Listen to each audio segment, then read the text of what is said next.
Hello, I'm Francoise Nicoloff, a French-Australian clinical psychologist for over 40 years now, and your host for this all-new show, the Conscious Ear podcast.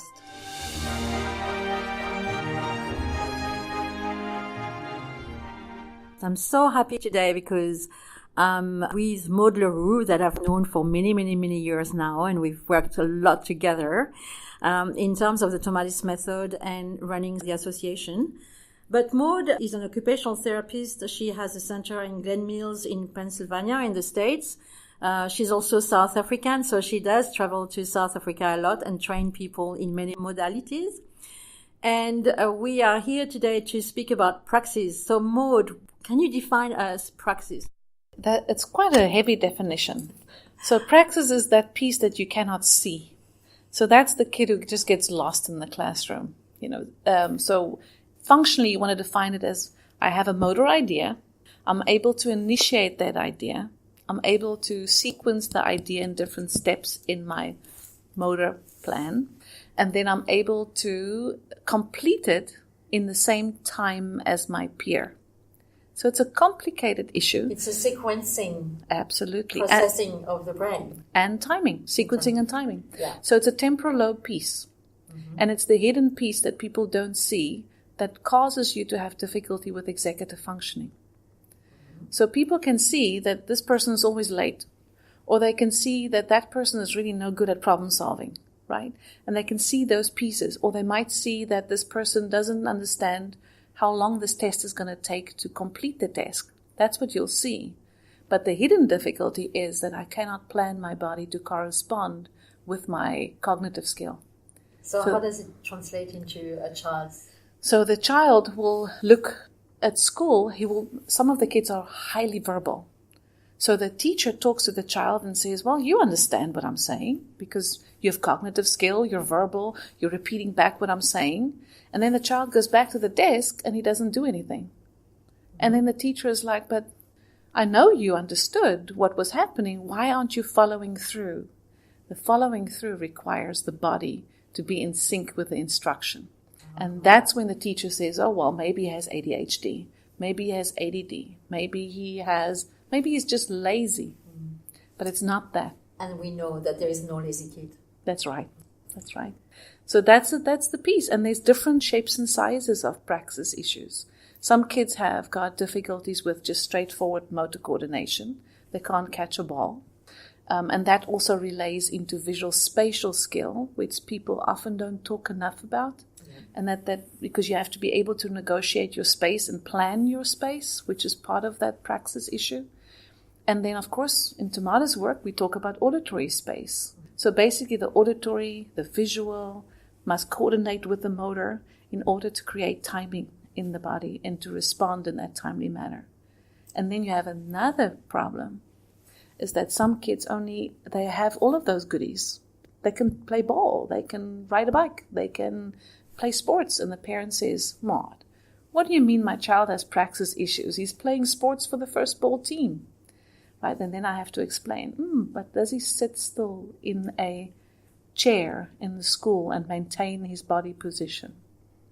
And then, so that's where the problem comes in. That piece is the bilateral integration and sequencing. Do you mean that the ear and the vestibular system is involved in that? Absolutely. So, and the part that is actually quite fascinating is how the two sides of the body correspond with each other.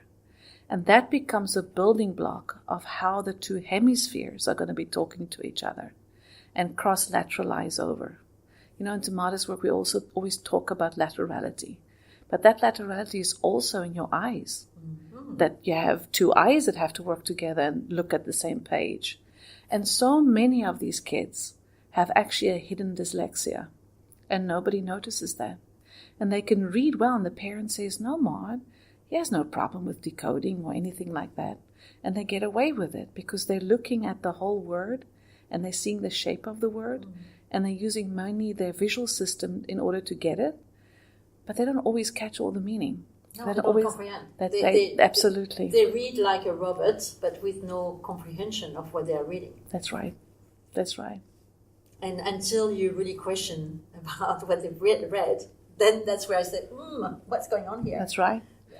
Or they would say, well, it's not the reading, Maude, it's the writing, you know. But if I can't write the lexicon that I'm reading, there's something wrong with that picture. You have to really look back at those pieces. And dyslexia is a interhemispheric organizational difficulty, and which is what bilateral integration in praxis is a building block of. So people do not understand that connection to the best extent that it should be understood. And these kids just go through life and they miss out. Yeah. And that's very heartbreaking, isn't it? It is. Because it could be just with a few tools we could help those kids. So what are the tools that you can use to help with praxis when praxis is not settled or not implemented well in a kid? So the biggest piece to be understood is that the different systems have to work together. They have to integrate. So we can often work with the motor system and get the kid to kick a ball. But can we get him to kick the ball and talk about the movie that he saw on Saturday at the same time without losing the timing of each of the functions? So the biggest work that you have to do is think about, is the system integrated? Can I look at you and listen to you at the same time? Mm-hmm. So in terms of tools, probably my regulatory tool is the Tomatoes piece, definitely. Because Tomatoes has a way of working on the autonomic nervous system that balances out the sympathetic and the parasympathetic system. And the parasympathetic being the brakes, and the sympathetic being the gas, that I'm using, and the balance between those two. So I really haven't found anything that can do it like Tomatoes does. But it's not the whole deal. Oftentimes after Tomatoes, you have to also think about there's reflexes involved. So sometimes we do Tomatoes with reflexes. And like specifically, there's reflexes that sets up the both sides of the body that we will work on. There's programs. You're talking about the retained primitive reflexes. Absolutely. Yeah. And you have of course, the primitive ones and then the postural ones that comes right after.